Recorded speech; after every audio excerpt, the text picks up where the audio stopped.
Hello friends, welcome to உங்கள் ஜெய் சமையல். இன்றைக்கி நம்ம சமையல் வீடியோவில் சிக்கன் சுக்கா எப்படி செய்யுதுன்னு பார்க்க போகிறோம். ரொம்ப அருமையான டேஸ்ட்டில். வாங்க ஃப்ரெண்ட்ஸ், வீடியோக்குள்ளே போகலாம். 1 கிலோ சிக்கன் எடுத்திருக்கேன், வாஷ் பண்ணிவிட்டு வச்சுருக்கேன். இப்போ இது கூட என்னென்ன சேர்க்கலான்னு பார்க்கலாம். இஞ்சி பூண்டு பேஸ்ட்டு 1 டீஸ்பூன், 1/2 டீஸ்பூன் மஞ்சள் பொடி, 2 டேபிள் ஸ்பூன் மிளகாய் பொடி, மிளகு பொடி 1 teaspoon, ஜீரகப்பொடி 1/2 teaspoon, garam masala 1/2 teaspoon, மல்லிப்பொடி 1 teaspoon. தேவையான அளவு சால்ட்டு சேர்த்து நல்லா கிளறி விட்டு ஒரு 15 நிமிஷம் அப்படியே நம்ம மூடி வச்சிடலாம். இப்போது நான் 1/4 கிலோ அளவுக்கு வெங்காயம் எடுத்து கட் பண்ணி வச்சுருக்கேன். இந்த வெங்காயத்தை இப்போ நம்ம பொரித்து எடுத்துக்க போகிறோம். வெங்காயம் இந்த ப்ரௌன் கலருக்கு இருக்கணும். இதை இப்போ நம்ம கோழி கூட சேர்த்துடலாம். மசாலாலாம் போட்டு வச்சுருந்தோம் இல்லையா, அந்த கோழியோட இந்த வெங்காயத்தை சேர்த்து கருவேப்பிலை ஒரு கொத்து சேர்த்துக்கலாம். மல்லிக்கீரை கொஞ்சம் சேர்த்துக்கலாம். கொஞ்சமாக லெமன் ஜூஸு சேர்த்துக்கலாம்.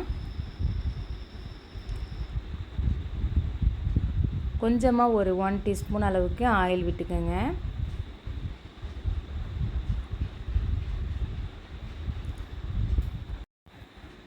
பொரிச்சு எடுத்த வெங்காயம் ஆறிடுச்சான்னு பாருங்கள். ஆறினதும் நல்லா பிசைஞ்சு விட்டுடலாம் கோழி கூட சேர்த்து.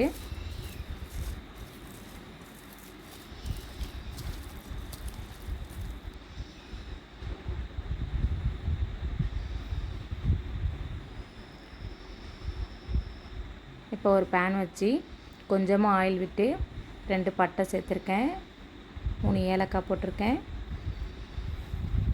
இது கூடவே கொஞ்சமாக கட் பண்ணி வச்சுருந்த வெங்காயத்தை சேர்த்துக்கலாம். கொஞ்சம் லைட்டாக வெங்காயம் வதங்கினதும் இது கூடவே பச்சை மிளகாய் 2, கொஞ்சமாக கட் பண்ணி வச்சுருக்கிறேன் ஒரு 2 பல் பூண்டு, இஞ்சி ஒரு துண்டு கட் பண்ணி வச்சுருக்கேன், அதையும் இது கூட சேர்த்துக்கலாம். கருவேப்பிலை, தக்காளி ஒரு தக்காளி தான் சேர்த்துருக்கேன், பொடிசாக கட் பண்ணி சேர்த்துக்கலாம். இது கூடவே கொஞ்சமாக லைட்டாக உப்பு சேர்த்துருக்கேன், இது வதங்கிறதுக்காக. இது டேஸ்ட்டுக்காக மேகி மசாலா துண்டு சேர்க்குறேன். உங்கள்கிட்ட இருந்தால் நீங்கள் சேர்த்துக்கலாம், ஆப்ஷனல் தான். இப்போ இது கூடவே நம்ம இந்த கோழியை சேர்த்துக்கலாம். கோழி சேர்த்து நல்லா கிளறி விட்டு தண்ணிலாம் எதுவும் சேர்க்க வேண்டாம். 10 நிமிஷத்துக்கு அப்படியே மூடி வச்சிடலாம்.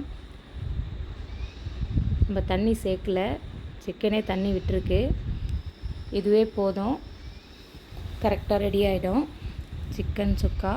நீங்களும் கண்டிப்பாக ட்ரை பண்ணி பாருங்கள். இது நல்லா சுண்டி வரணும். ஒரு 5 நிமிஷம் நீங்கள் வச்சிங்கன்னா போதும், நல்லா சுருண்டு இதே போல் வந்துடும். டேஸ்டியான சிக்கன் சுக்கா நீங்களும் இதே போல் ட்ரை பண்ணி பாருங்கள் ஃப்ரெண்ட்ஸ். இந்த வீடியோ உங்களுக்கு பிடிச்சிருந்தால் மறக்காமல் லைக் பண்ணுங்கள், கமெண்ட் பண்ணுங்கள், ஷேர் பண்ணுங்கள், சப்ஸ்கிரைப் பண்ணுங்கள். தேங்க்ஸ் ஃபார் வாட்சிங்.